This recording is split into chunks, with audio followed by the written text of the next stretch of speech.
आज की 10वीं तिथि कोई साधारण तिथि नहीं है। 16 सितंबर मंगलवार, पितृपक्ष की 10वीं आद्रा नक्षत्र और व्यतिपात योग का ऐसा दुर्लभ संगम बन रहा है जो आपके भाग की काली रात को चीर कर नया सवेरा ला सकता है।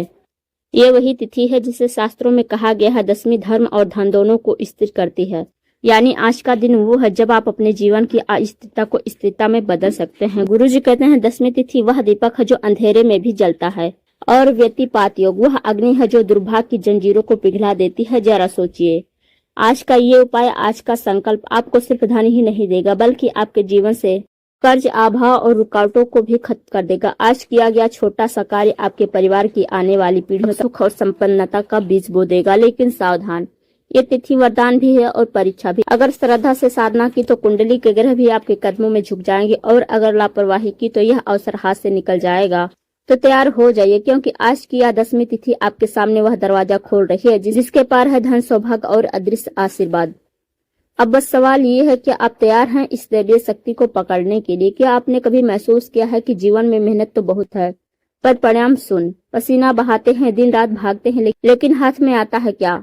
कभी कर्ज, कभी रुकावटें, कभी अचानक बीमारी, कभी घर में अनचाहा कलेश, मानो कोई अदृश्य शक्ति हमें रोक रही हो। आज हम उसी शक्ति के रहस्य आपके सामने खोलने वाले हैं, क्योंकि 16 सितंबर अश्विनी कृष्ण पक्ष की 10वीं तिथि मंगलवार का यह वह क्षण है जब आद्रा नक्षत्र के बाद पुनर्वसु नक्षत्र का संयोग बन रहा है। और शास्त्र कहते हैं जब पुनर्वसु नक्षत्र मंगलवार के साथ आता है तब यह केवल संयोग नहीं बल्कि जीवन पलट देने वाला योग होता है। गुरुजी कहते हैं कुछ दिन ऐसे होते हैं जब ब्रह्मांड के द्वार खुलते हैं और उस क्षण किया गया एक छोटा सा उपाय भी आपके भाग की दिशा बदल देता है। और आज वही दिन है 16 सितंबर का। आप चाहें तो इस संदेश को अनदेखा कर सकते हैं। आप कह सकते हैं ये सब बातें हम सुनते रहते हैं, लेकिन याद रखें जो भी इस चेतावनी को नजरअंदाज करते हैं वही बार बार असफलता की आग में जलते रहते हैं। इस दिन का रहस्य यह है कि पितृपक्ष के बीच में पड़ने वाली 10वीं तिथि अदृश्य ऊर्जाओं से भरी होती है। कहा जाता है इस तिथि में हमारे पितृ भी हमें देख रहे होते हैं। अगर हम यही सही उपाय कर लें तो वे प्रसन्न होकर हमारी रक्षा करते हैं, लेकिन अगर हम लापरवाही कर दें तो यही समय दुर्भाग्य और संकट को बढ़ा देता है। आपने देखा होगा कुछ लोग अचानक अमीर बन जाते हैं, कुछ लोगों की जिंदगी में बिना कारण पैसे की बरसात होने लगती है, और कुछ लोग लाख कोशिशों के बाद भी तंगी से बाहर नहीं निकल पाते। यह फर्क क्यों? क्योंकि सही समय पर सही कार्य करने वाले ही ब्रह्मांड की कृपा को पा लेते हैं, और जो समय को पहचान नहीं पाते उनके हाथ से अवसर निकल जाता है। अगर आप सोचते हैं कि धन केवल मेहनत से आता है तो आप अधूरी सच्चाई जानते हैं। धन मेहनत से नहीं, ऊर्जा के प्रवाह से आता है। आपका घर, आपकी आत्मा, आपका भाग्य सब ऊर्जा से जुड़े हैं, और जब ये ऊर्जा अवरुद्ध हो जाती है तब आप चाहे जितना भी प्रयास करें परिणाम नहीं मिलता। गुरुजी कहते हैं नकारात्मकता केवल अंधेरा नहीं, यह एक जीवित शक्ति है जो आपके घर में बैठ जाती है। 16 सितंबर की यह रात और दिन नकारात्मकता को जलाने, दुर्भाग्य को तोड़ने और धन को आकर्षित करने का अद्भुत अवसर लेकर आया है। अगर हम आपसे ये कहें कि इस विशेष सहयोग में किया गया एक उपाय, इतना सरल उपाय कि इसमें आपको केवल कुछ साधारण सामग्री की जरूरत होगी, इतना प्रभावशाली कि आपकी जिंदगी की जमी हुई बरकत खुल सकती है, आपके घर में धन का आगमन हो सकता है, और वह नकारात्मक शक्ति जो सालों से आपको रोक रही थी वह पल भर में नष्ट हो सकती है। क्या आप इस रहस्य को जानना चाहेंगे, या फिर वैसे ही जीते रहेंगे जैसे अब तक जी रहे थे, दुखी, तंगी और रुकावटों से भरी जिंदगी में? गुरुजी कहते हैं संयोग को पहचानो, जो दिन तुम्हें बुला रहा है उसे मत गंवाओ। 16 सितंबर की तिथि मंगलवार का संयोग, 10वीं की शक्ति और पुनर्वसु नक्षत्र का आशीर्वाद, ये सब मिलकर एक ऐसा योग बना रहे हैं जो सालों में बहुत कम बार आता है।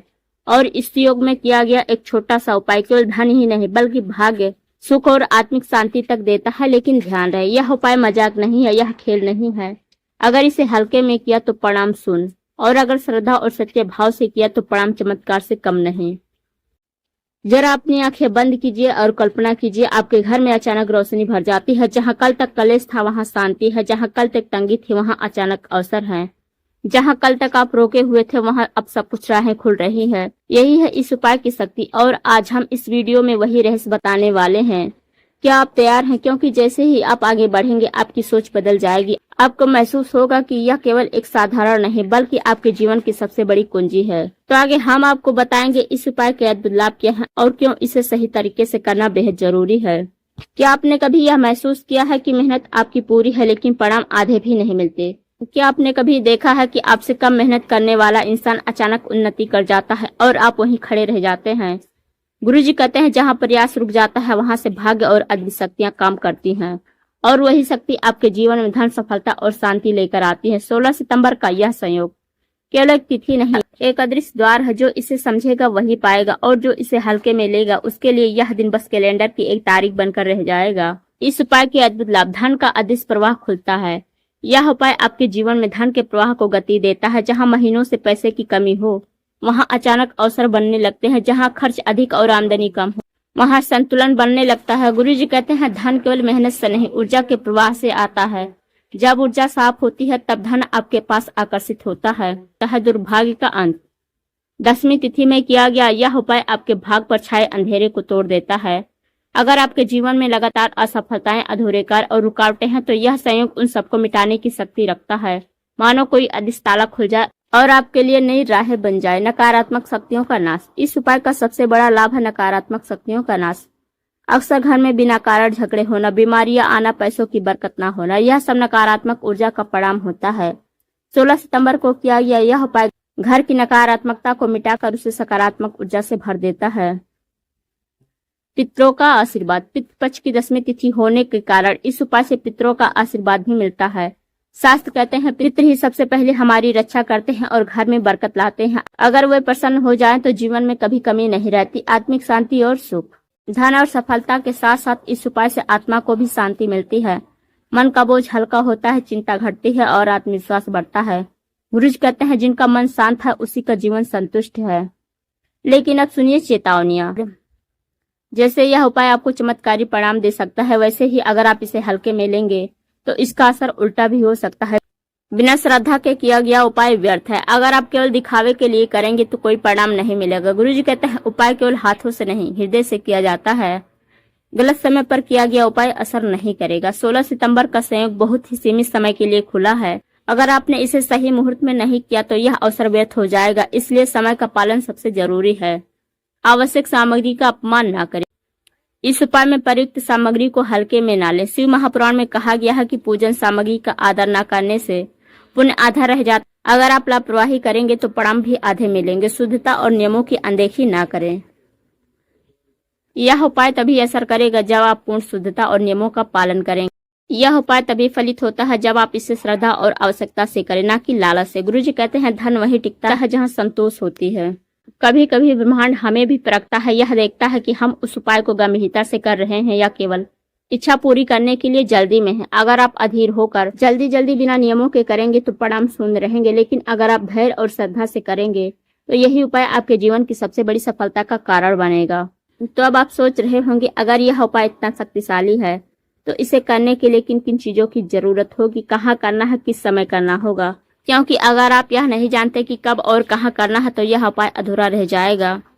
तो आगे हम आपको बताएंगे इस उपाय के लिए आवश्यक सामग्री, सही स्थान और समय। गुरुजी कहते हैं, किसी भी उपाय का आधा परिणाम उसकी तैयारी में ही छिपा होता है। अगर तैयारी पूरी और नियम अनुसार हो तो परिणाम स्वतः ही मिलते हैं, लेकिन अगर तैयारी अधूरी रहे तो उपाय निष्फल हो जाता है। 16 सितंबर अश्विनी कृष्ण पक्ष की 10वीं तिथि और मंगलवार का विशेष संयोग। इस दिन उपाय तभी पूर्ण फल देगा जब आप इसे सही स्थान पर, सही समय और पूरी सामग्री के साथ करेंगे। आवश्यक सामग्री पूजन के लिए। यह सामग्री साधारण लग सकती है, लेकिन शिव महापुराण में वर्णित कि जब इनका प्रयोग श्रद्धा से किया जाता है तो ये ब्रह्मांडीय ऊर्जाओं को आकर्षित करते हैं। काला तिल नकारात्मक ऊर्जा को दूर करने और पितरों को तृप्त करने के लिए। गंगा जल शुद्धता और दिव्यता का प्रतीक। सफेद फूल विशेषकर बेलपत्र शिव को अर्पित करने के लिए। दीपक और तिल का तेल अंधकार को नष्ट करके प्रकाश बुलाने के लिए। कुमकुम और चंदन पूजन की शुद्धता और सौम्यता के लिए। धूप या अगरबत्ती वातावरण को पवित्र करने के लिए। चावल अक्षत संकल्प और स्थिरता का प्रतीक। एक छोटा पीतल या तांबे का लोटा जल अर्पण और आचमन के लिए। मिश्री या गुड़ प्रसाद स्वरूप। एक रेशमी या स्वच्छ सफेद वस्त्र पूजन स्थल पर बिछाने के लिए। शिवलिंग अगर घर में स्थापित है तो वही, अन्यथा एक पार्थिव शिवलिंग बना सकते हैं। पान के पत्ते विशेष अर्पण के लिए।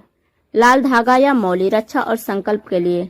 एक दीपक पीतल का स्थिर दीप जलाने के लिए। दूध दही शहद और घी पंचामृत बनाने के लिए। ध्यान रहे, इन सभी सामग्रियों को साफ और शुद्ध स्थान पर रखें। इन्हें कभी भी अपवित्र जगह पर, फर्श पर न रखें। सही स्थान यह उपाय करने के लिए स्थान का चुनाव अत्यंत महत्वपूर्ण है। गुरुजी कहते हैं, स्थान की शुद्धता ही ऊर्जा का आधार है। जहाँ स्थान पवित्र हो वहीं उपाय का प्रभाव अनेक गुना बढ़ जाता है। घर का पूजा स्थान, अगर आपके घर में मंदिर या पूजा कक्ष है तो वहीं यह उपाय सबसे उपयुक्त स्थान है। यहाँ की शुद्धता और सकारात्मकता उपाय को तुरंत फलित करती है। शिव मंदिर, अगर आपके घर में शिवलिंग नहीं है तो नजदीकी शिव मंदिर में जाएं। मंदिर में किया गया उपाय विशेष फलदायी होता है क्योंकि वहाँ पहले से ही ऊर्जा दिव्यता से भरी होती है। नदी या तालाब के किनारे, अगर संभव हो तो यह उपाय गंगा जल या किसी भी पवित्र नदी के किनारे करना अत्यंत शुभ होता है। जल तत्व पितरों की तृप्ति और नकारात्मकता को नाश करने में सहायक होता है, लेकिन ध्यान रखें किसी भी अपवित्र या गंदे स्थान पर यह उपाय न करें। सही समय, शास्त्रों में कहा गया है कि समय ही सफलता की कुंजी है। सर्वोत्तम मुहूर्त सुबह ब्रह्म मुहूर्त 4:30 से लेकर 5:30 तक, यह समय सबसे श्रेष्ठ है। इस समय वातावरण की ऊर्जा सबसे शुद्ध और शक्तिशाली होती है। दूसरा विकल्प है अभिजीत मुहूर्त 11:57 से लेकर 12:45 तक। संध्या काल 6 बजे से लेकर 7:15 तक। सूर्यास्त के समय किया गया उपाय दुर्भाग्य और नकारात्मकता को नष्ट करने के लिए सर्वोत्तम है। यह समय पितृ पूजन और दीप अर्पण के लिए भी अत्यंत शुभ है। तैयारी से जुड़ी विशेष बातें, उपाय से पहले स्नान करें और स्वच्छ वस्त्र पहने। मन को शांत करें और संकल्प लें कि यह उपाय केवल धन शांति और पितृ तृप्ति के लिए है।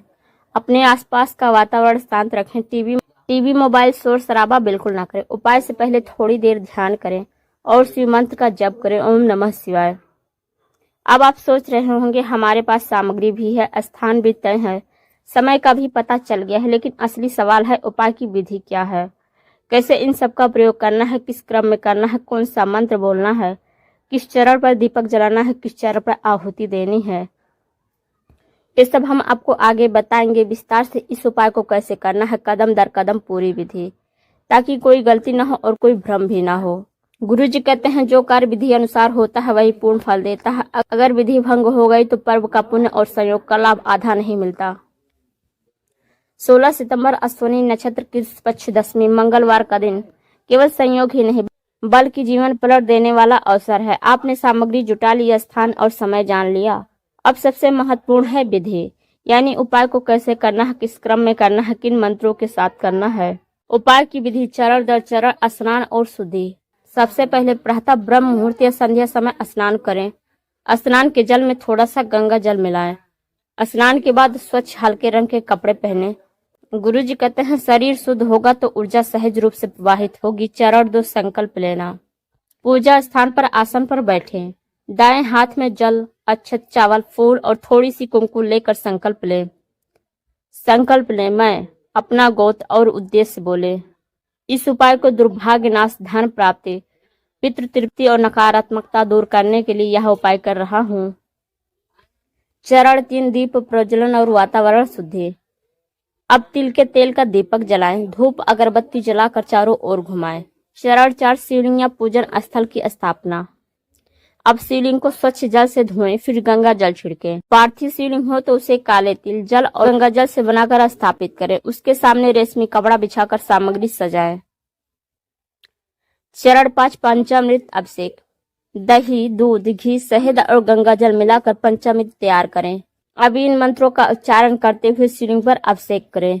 ओम त्र्यंबकम यजामहे सुगंधिम पुष्टिवर्धनम उर्वारुकमिव बंदनान् मृत्युर्मुक्षेमामृतात्। चरण 6, काले तिल का विशेष प्रयोग। शिवलिंग पर काले तिल अर्पित करें। काले तिल को जल में डालकर शिवलिंग का अभिषेक करें। यह क्रिया नकारात्मकता और पितृदोष निवारण के लिए सबसे महत्वपूर्ण है। अभिषेक करते समय ये मंत्र बोले, ओम नमः शिवाय पितृदोष नाशाय तिलानम समर्पयाम। चरण 7, बेलपत्र और पुष्प अर्पण। 3 पत्तियों वाला बेलपत्र शिवलिंग पर चढ़ाएं। प्रत्येक अर्पण के साथ बोलें, ओम नमः शिवाय शुभम कुरु में प्रभो। चरण 8, दीप और धूप की आहुति। दीपक शिवलिंग के पास रखें, धूप दिखाएं और वातावरण में 7 बार घुमाएं। इससे घर की नकारात्मक ऊर्जा नष्ट होती है। चरण 9, मंत्र जप। अब कम से कम 108 बार ओम नमः शिवाय मंत्र का जप करें। जप के लिए रुद्राक्ष की माला का प्रयोग करना श्रेष्ठ होगा। जप करते समय ध्यान रखें कि मन एकाग्र रहे और कोई अन्य विचार न आए। चरण 10, पितृ पूजन। अब दक्षिण दिशा की ओर मुख करके एक दीपक जलाएं। तिल और जल अर्पण करते हुए कहें, ओम पितृभया स्वधा नमः, ओम पितृ देवता नाम तर्पणम समर्पयाम। इससे पितरों का आशीर्वाद मिलेगा और परिवार में शांति बढ़ेगी। चरण 11 प्रसाद अर्पण। गुड़, मिश्री या फल शिवलिंग को अर्पित करें। प्रसाद के रूप में परिवार के सभी सदस्य को ग्रहण कराएं। समापन प्रार्थना। अब हाथ जोड़कर प्रार्थना करें। हे महादेव, हे त्रिलोचन, हे नीलकंठ, मेरे जीवन का दुर्भाग्य दूर करो, मेरे परिवार को धन, सुख और शांति प्रदान करो और मेरी आत्मा को नकारात्मकता से मुक्त करो। अब 3 बार ओम नमः शिवाय बोलकर पूजा समाप्त करें। जैसे ही यह विधि पूर्ण होगी, आप महसूस करेंगे कि वातावरण हल्का और सकारात्मक हो गया है। मन शांत होगा, चित्त घटेगी और भीतर से आत्मविश्वास जागेगा। याद रखिए, यह उपाय केवल कर्म नहीं, यह ब्रह्मांड से जुड़ने का माध्यम है। अब बचा है सबसे महत्वपूर्ण हिस्सा। कौन सी सावधानियां बेहद जरूरी है, किन गलतियों से बचना चाहिए और पूजा के बाद का आशीर्वाद को स्थायी बनाने के लिए क्या करना चाहिए। अब आपने विधि जान ली है, सामग्री का महत्व आपने समझ लिया है, लेकिन ध्यान रहे, शास्त्रों में कहा गया सावधानी ही सबसे बड़ा उपाय है। अगर सावधानी भूल जाए तो सबसे सशक्त तिथि भी अपना प्रभाव खो देती है। इसलिए गुरुजी कहते हैं, उपाय से भी अधिक जरूरी है उसकी मर्यादा और शुद्धि। यह उपाय श्रद्धा के साथ करना। इसे जिज्ञासा या परीक्षा की भावना से करने वाले को कोई लाभ नहीं मिलेगा। अगर मन में संदेह होगा तो शक्ति रुक जाएगी। उपाय के समय वाणी पर नियंत्रण रखें। किसी पर कटु शब्द ना बोलें, झूठ ना कहें और क्रोध से बचें। क्रोध की एक चिंगारी उपाय के पुण्य को भस्म कर सकती है। पवित्रता का पालन करें। उपाय के समय स्थान शुद्ध हो, शरीर स्वच्छ हो और मन निर्मल हो। अशुद्ध वस्त्र, अपवित्र स्थान या दूषित मन से किया गया उपाय असर खो देता है। नकारात्मक विचार या संदेह लेकर न बैठें। अगर मन डर या शंका से भरा है तो पहले ध्यान करके मन को शांत करें और फिर पूजन आरंभ करें। इस उपाय के बाद भी अहंकार ना करें। जो भी प्राप्ति होगी उसे ईश्वर का प्रसाद माने। उपाय को बीच में अधूरा छोड़ना महापाप है। एक बार बैठे तो पूरी विधि पूरी श्रद्धा और पूर्णता से संपन्न करें। उपाय से प्राप्त फल सिर्फ अपने लिए ही ना रखें। अब आप इन सावधानियों का पालन करेंगे तो आपके चारों ओर एक ऊर्जा कवच बनेगा। वह कवच न सिर्फ आपको दुर्भाग्य और नकारात्मकता से बचाएगा, बल्कि आपके जीवन को धन, शांति और समृद्धि से भर देगा। गुरु जी कहते हैं, जो पवित्रता से आवाहन करता है उसकी पुकार शिव तक अवश्य पहुंचती है। और आज की यह विशेष तिथि, यह दिव्य संयोग आपके जीवन का एक नया अध्याय खोल सकता है। यह उपाय सिर्फ धन ही नहीं बल्कि आत्मिक शांति, घर में सौभाग्य और जीवन में स्थिरता भी लाता है। लेकिन शर्त बस इतनी है कि आप से श्रद्धा, मर्यादा और पूर्ण विश्वास के साथ करें। आज का दिन साधारण नहीं है। आज वह दिन है जब ईश्वर आपको अवसर दे रहे हैं कि आप अपने जीवन की दिशा बदलें। अगर आपने सही समय पर सही भावना से यह उपाय कर लिया, दरवाजे खुद ब खुद खुलने लगेंगे। आपके हाथों में आज दुर्भाग्य मिटाने की कुंजी है। इसे अपनाइए, सावधानी रखिए और शिव महापुराण में वर्णित इस शक्ति का अनुभव कीजिए।